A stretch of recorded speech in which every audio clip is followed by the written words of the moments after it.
it's ultimately up to the child, particularly as they get older. I, Good, I get it. I get it. If the son doesn't want to visit him down the road, I feel badly for him if that's the scenario, but again, it's ultimately up to the son. He's not a 5-year-old child, not a Yeah, 6-year-old. but I'm not a divorce judge. I'm not in the family division of the circuit court, okay? That's not something that I should be doing. What started as a routine court hearing took an unexpected turn when a judge read a victim impact statement that raised serious questions. As the defense challenged its authenticity, Judge McNally decided to find out exactly who was telling the truth. Good morning, Your Honor. All right, so your client pled guilty under 76948. Did you review the pre-sentence report and the victim's rights statement You did. that was stickered here? Did you read this, the pink stickered victim's rights statement that your son sent? Yes. Okay. Judge, there's something though, we don't have any additions, deletions, or corrections on this. We do have an issue, however, with the victim's rights statement because according to Mr. Hepstreet, it doesn't appear that it was in the victim's handwriting. That's a concern.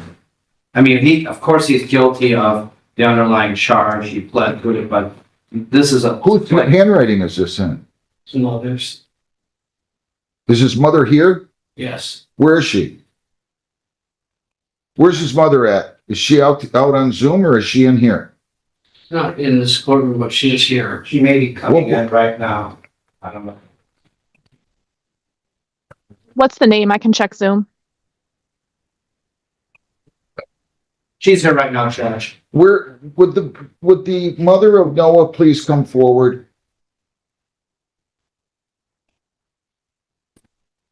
Did you read that though? Can you come right over to that microphone? That's a microphone. No, you're walking past it, ma'am. right there, right there. Here? No, to the left, right, to the left. Wait a minute, ma'am, turn around. Come on this way. Just That stop little right thing there. right there. That is a microphone. Thank you. Sorry, That's okay. Your name? Melissa Gibbs.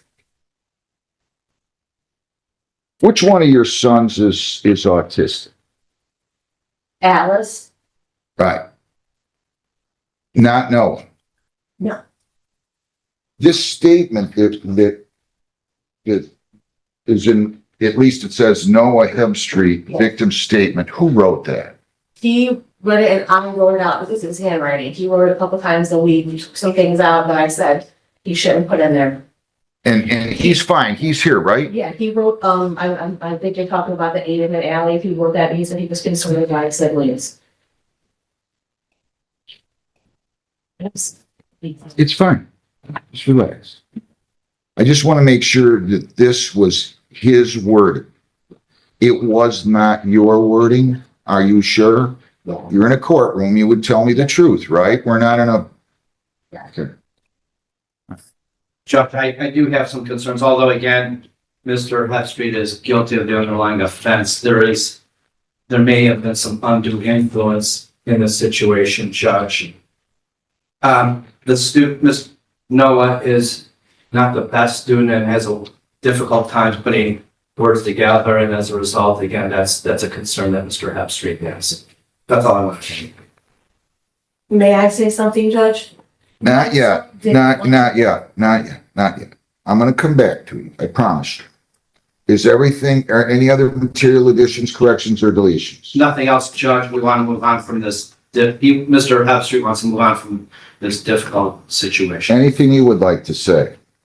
Just that, we love him and miss him and, gonna work through this to have him back in our house. I indicated to Mr. Hepstreet that this is simply the district court and that you don't have any authority to litigate, any authority to make rulings on any domestic issue, but I advise Mr. Hepstreet to take those steps down the road. That's all.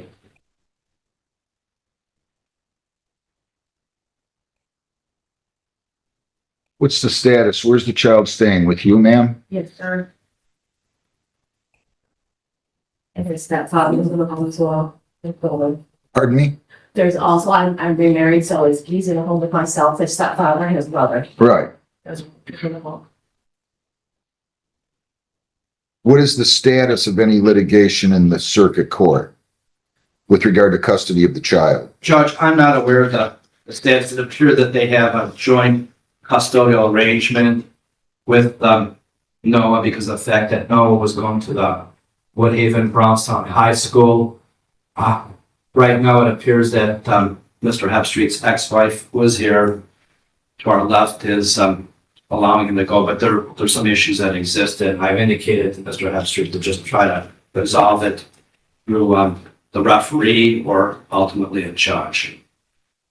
Yeah, but there's nothing that's ongoing right now as a result of this incident in the Wayne County Circuit Court? No, sir.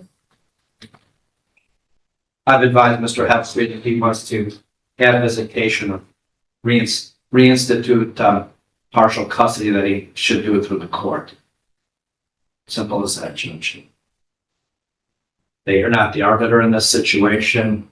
Of course, we'd like to reinstitute things. I mean, they weren't perfect, but I mean, you get contact with somebody's got to take the proper remedy, proper steps to achieve them.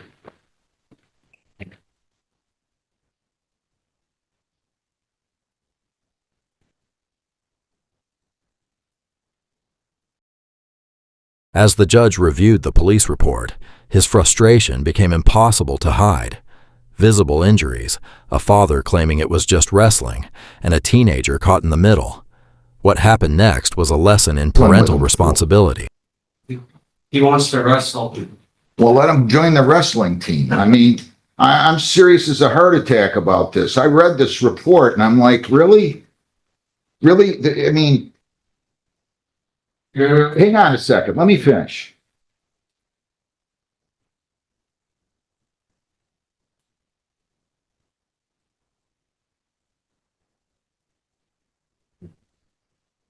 Noah had a small laceration to his lower neck and a bruise on the left side of his neck that occurred a week prior to this in a wrestling match with you. Now, I don't know.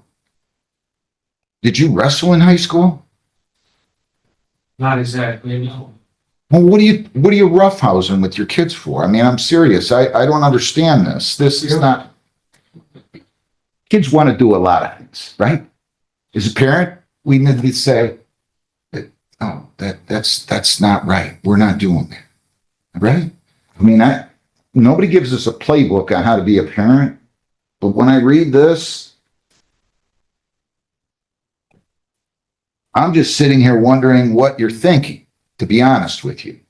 If you're causing visible injuries to your son because of a wrestling match, whether you want to participate or not, and he wants to participate in, let's take all of that as a truth.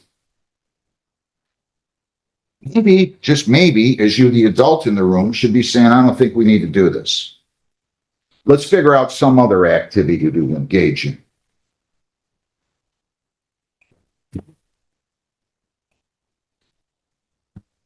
I mean, you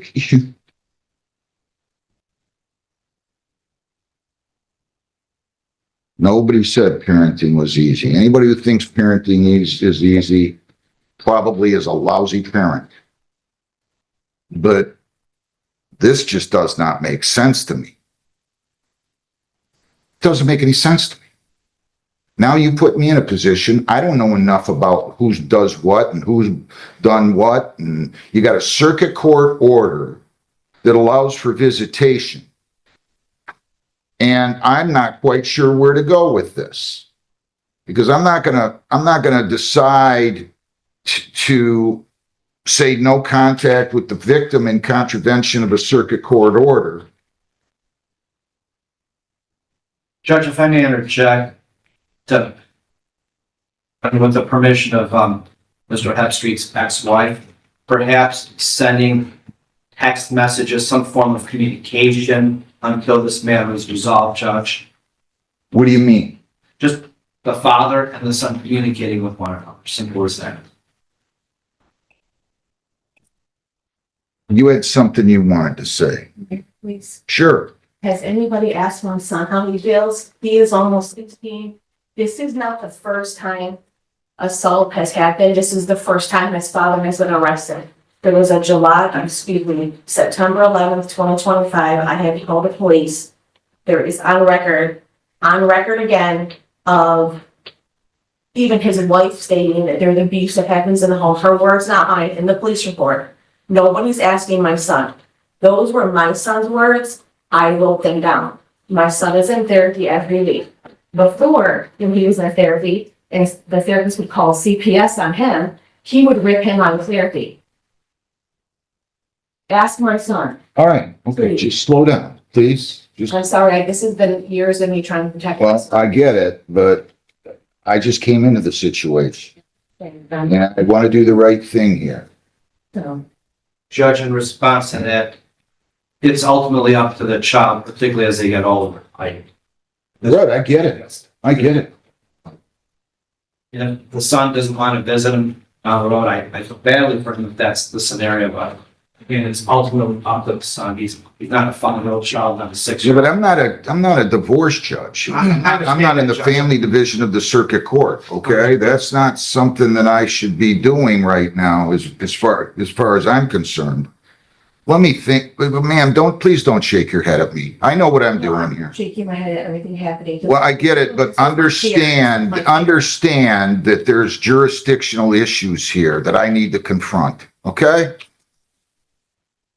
Judge, again, the final statements is that this has been an ongoing situation. It appeared that it got even worse when Mr. Hebstreet remarried to his current wife, who was sitting in the front row. And when things like that occur, it normally causes some animus for the ex-spouse. And that's what I feel is going on right now over here. All I know is I read this report and I've read a victim's rights statement. And I don't think that this is animus related. In other words, I don't think that people are just making things up. The police observed visible signs of injury from some incident, a wrestling incident that occurred a week before.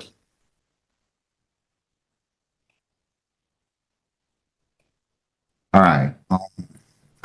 Just give me 1 second to gather my thoughts here.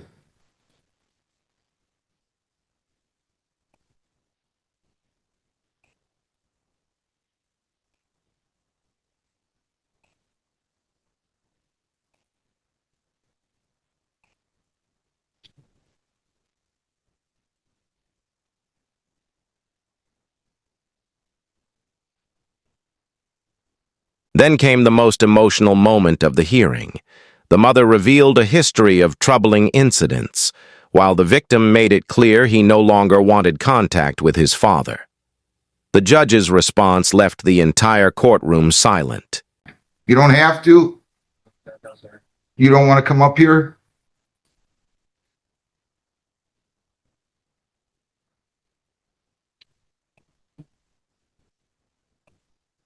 You don't have to if you don't want to. I don't want you to feel like you have to make a statement. If you don't want to, you don't have to. Who's this young lady? I'm the victim advocate from prosecutor's office. I see, I'm sorry. My name is Anna Ruger. He's indicated to me that he would like me to read the statement. He doesn't want to read it himself. I've already read the statement. I have the statement in my pre-sentence or sentence materials here. I've read it. So I don't need him just to read the statement to me or you to read the statement to me. I'm just asking, in addition, is there anything else he would like to say? He has indicated to me when I've spoken to him before that he wants no contact for the duration of the probation.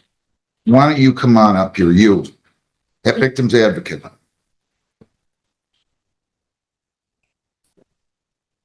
Okay, your name? Anna Ruger.